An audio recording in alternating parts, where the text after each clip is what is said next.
Okay, you may be able to hear the rain today, so it may be pretty loud, but this one should be a quite quick video because I believe that you are nearly there in terms of getting the knowledge to launch your business, or certainly the kind of gumption, the confidence to do so. Because really what I want to do is help you if you have any kind of things that you don't in your minds that you don't want to, or you're a little bit worried. That's what we're trying to knock down. I'm trying to say to you, just do it, get it done. And here's some of the tips and the tricks that I use to get my business launched off the ground.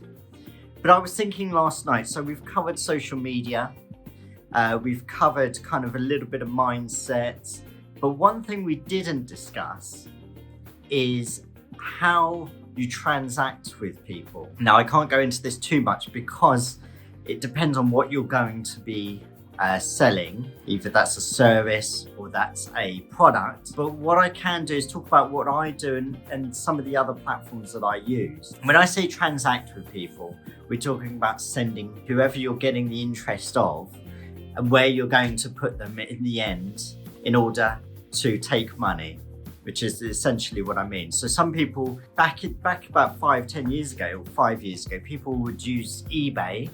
So if you sold a product, you would load it onto eBay, and eBay is where you would transact, because eBay would have the back-end system and the customers to be able to sell your products.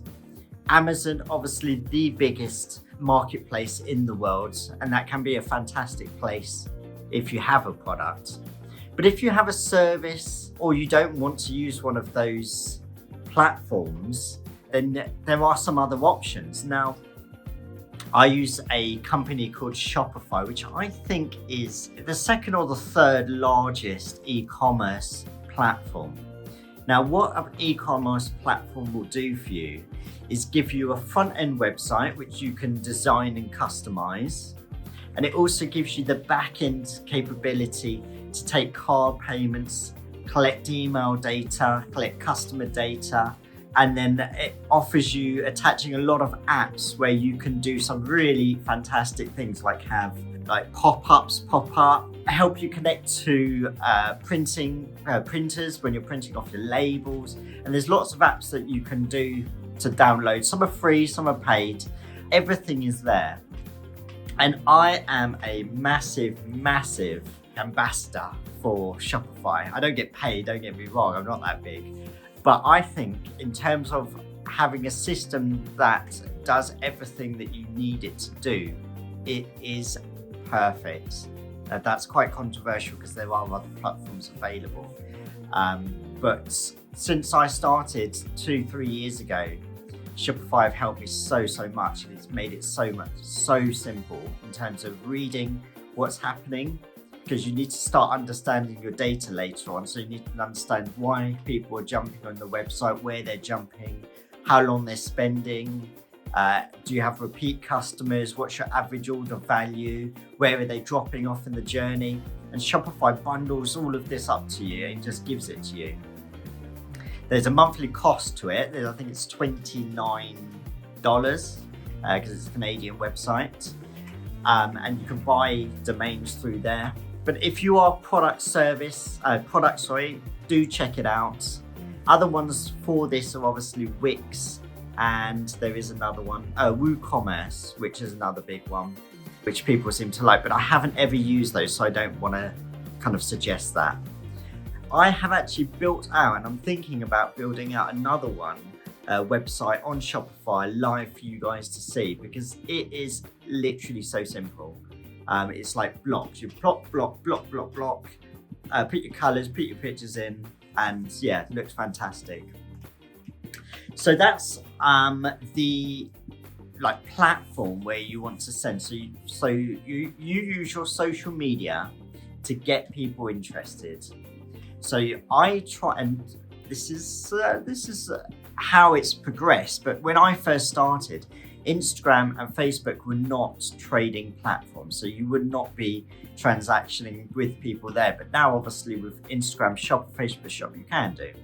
But when I first started, it was just purely a place where you can shout about what you do, demonstrate what you do, and then have swipe ups or links to send them somebody somewhere else to go.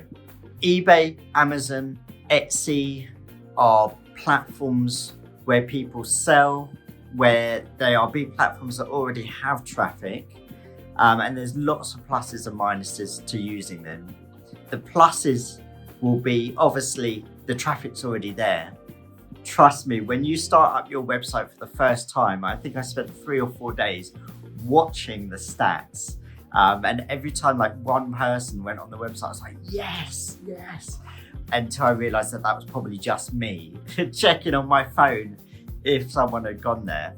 It is difficult to get people onto your website to begin with. And it still is actually.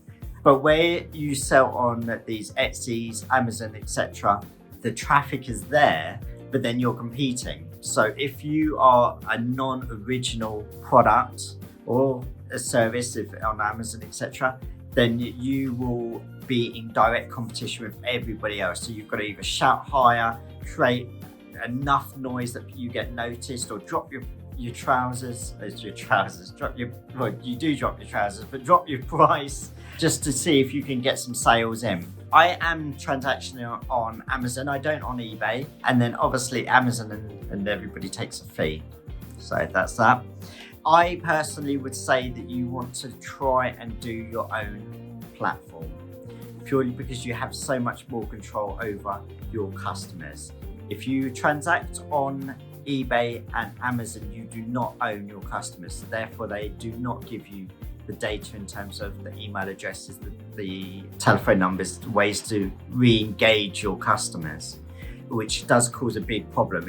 It's like building a very hollow business then, because although you may have sold something to somebody once, it's a lot harder to try and get them back to sell it to them again, or even just to say, hey, what did you think?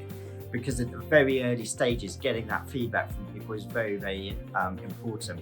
If they just buy from you and you never hear from them again, you're stuck, because you don't know if that was a good thing or if it's a bad thing. And in the early days, I started to give away or sell products and not hear anything back. And I was like, oh, do you know what? I've cracked this. Look, I've got so many happy customers.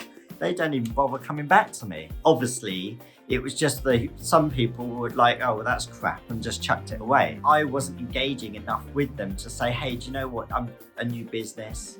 I need your feedback. Please give it to me. So that's really, really important, and why you need that data. Okay, so that was really it. Just talking about the kind of platforms. So as I said, I use Shopify. With using a platform like Shopify, you do have control over data. You can collect credit cards. It's not difficult. You build the front end and all the back end is already there. You just have to link your credit card, link your bank account to it, edit your emails that you want to be sending out, and you're done, really. It doesn't have to be perfect. Remember one of my emails from previously. Just do it and make it perfect, adapt it as you go.